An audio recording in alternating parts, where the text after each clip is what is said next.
Our brains work off of our five senses in what we see, smell, feel, hear, and taste.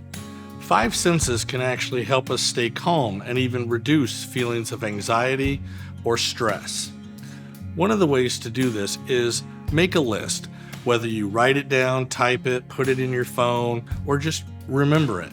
But make a list of each thing. So like in sight, put down things you can look at that bring you a positive feeling. Things you can listen to or hear that bring you enjoyment, like waterfalls or your grandkids laughing. And then same thing for the rest of the senses. Make that list so you're prepared to utilize these and actually utilize them, multiple times during the day.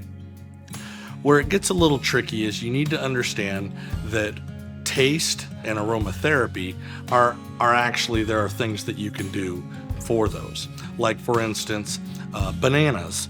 Bananas have a natural a nutrient in it that helps calm you and have a calming effect. Apples also have something in them that can help calm yourself down. And my wife will actually plant lavender bushes outside of our house.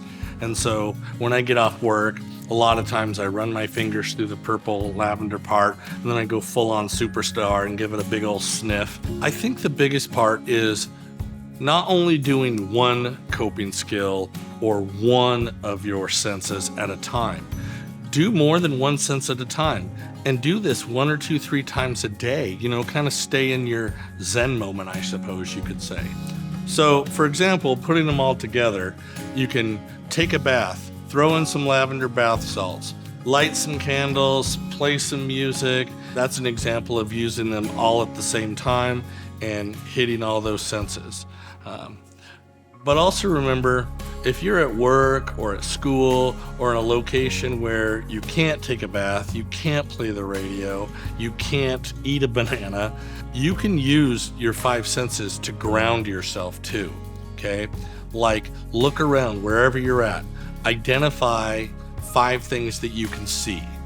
Identify 5 things that you can hear and listen to each sound. A handful of things that you can smell, and taste. But the moral of all of this is make those lists. Remember to not just use one at a time. Get them all. If you'd like to learn more about this or other topics surrounding mental health, visit us online.